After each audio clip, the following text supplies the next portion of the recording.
Well, everybody, it's here at last. It seems like it's been a short eternity, but it is now time for Season 4 of Ninja Turtles. I'm excited. Are you excited? I'm excited. I'm back for a slightly more energetic review than last time, because it is not like 8 o'clock at night and I'm not just zoned out like it was last time. So, I think this one's going to be a good one. So we had a lot of new stuff in this Season 4 premiere. You know, a lot of, new exciting developments. A lot of creative ideas that I really like. For example, space. I could end the review right now. I could just say, here's my review of this episode. 10 out of 10. Space. And I'm out. That's the end. That's all I would have to say. Because they did such a good job with space. It's beautiful. It is really, this show does beautifully. I mean, you may think I'm overreacting because I've seen one episode of the show in space. But it's one of the episodes I've enjoyed the most. I think that might just be because I enjoy when the show takes a different path than just, we're in the city, now we're on the rooftops, someone got mutated, now we gotta beat them up. We beat them. Oh, they're gone now, they're hiding. You know, so of course I'm going to enjoy it when the show takes a different path. And Fugitoid is amazing. I like him a lot. His character is just really good. His voice actor is really good. And everything about it is just cool. Like, the turtles have new space outfits. It's just a lot. You know, it's a cool direction to head in, I think.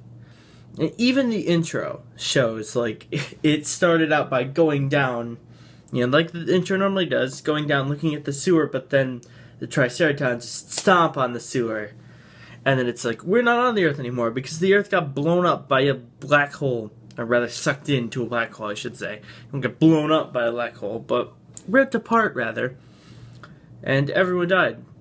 But the turtles escaped, and now we have to go find the pieces of, I guess, the black hole generator, I guess?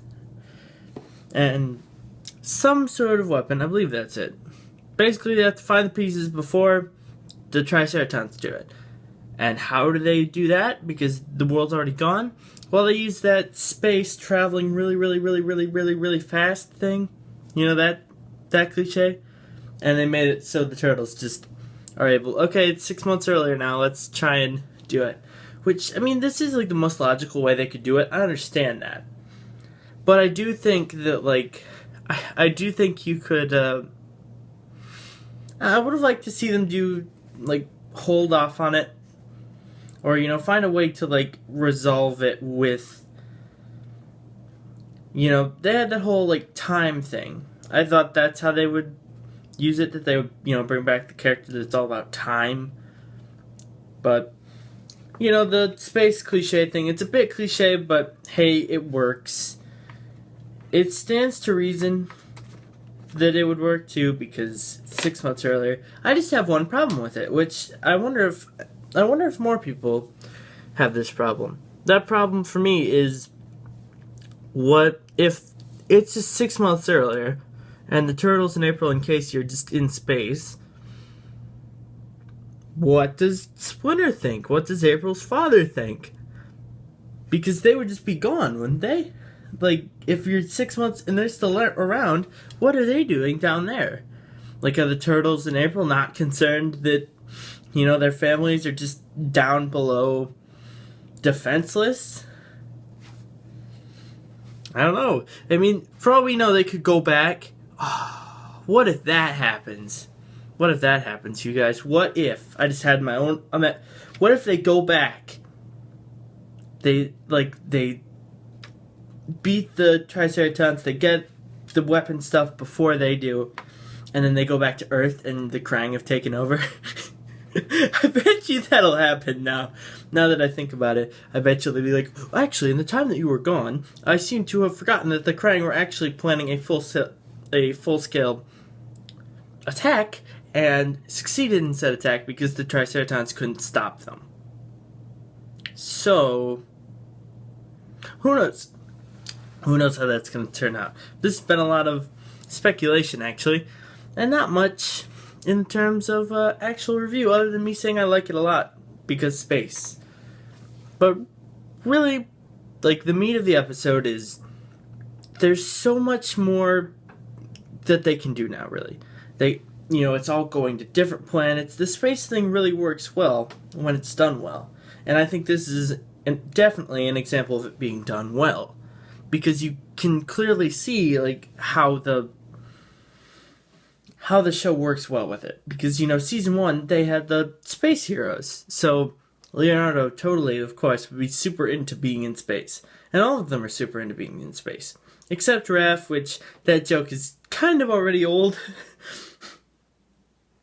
The joke of, oh, he's the tough guy, but he doesn't like stuff because he's the tough guy. Ha ha. And he doesn't like space, and he keeps throwing up because he's in space. And that's a bit old. Also, April had a moment that kind of creeped me out this episode where she was in space. And all she would do when she was in space would just say, space is wonderful. I never want to leave space. I want to stay in space forever. I want to be in space. I want to stay in space. I don't want to leave space. I don't want to space. I want to be in space forever. It's like, April, calm down. Calm it down. Come on. Just bring it down a notch. Okay, you've been in space for about a total of 1.5 minutes. I don't think it's as wonderful as you think it is. They have spacesuits that, make oxygen and translate alien languages. So, any concern of that is gone. Pretty much gone. And they end up going to an alien planet, and they just mess everything up. And it felt really good.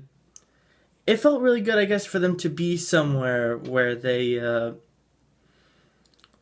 I guess that was, like, the main thing, is that this was the first time in the show that they've been able to interact with other beings that aren't, like, in, like, a city structure, that they're not like, we have to hide. I think that's one of the coolest things for me. Is that, we have the turtles, but they're in this location. They're in space now. They're going from planet to planet. There's just a lot more they can do. A lot more stuff they can do. A lot more stuff they can see. And a lot more characters that can be introduced. Because of this, we see, like, the insect king, Lord Dreg. That's right, Lord Dreg from the original show. Well, not exactly that Lord Dreg, because it's just another character called Lord Dreg, who also is related with space. I think the original Lord Dreg was related with space. Excuse me, because that was kind of the dark part of the earlier show, and I don't remember it as well as I do the very early seasons of the older show. Because those ones were my childhood. Like, I mean, if you can't tell that I love turtles, I mean, I don't have, like, a wall behind me that shows, like, all the Ninja Turtles. I do have a lot of action figures of Ninja Turtles, but I'm wearing a shirt. I have this splinter glass that's been sitting here for a while. And I have this canister of ooze. I mean, Also, it's nice that we will, I would assume, not be seeing any ooze-related subplots. Unless they're like, actually there's ooze in space. But hopefully we just don't need to see any more of those ooze subplots. Because I got really tired of them in Season 2. So we have a lot of new space material, a lot of new adventures to be had. And they've already